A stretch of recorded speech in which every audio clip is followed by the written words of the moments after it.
Polarity, because juxtaposition is when you place side by side.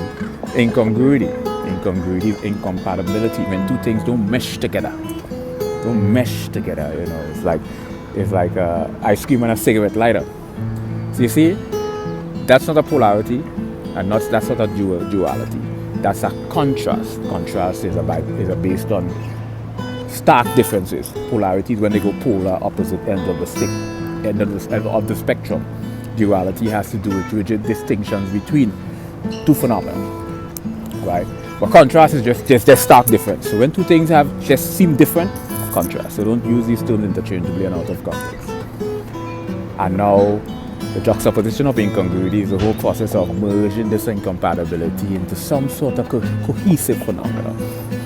So it's supposed to be contrast, but when you juxtapose them, there's a cohesiveness to this polarity. They become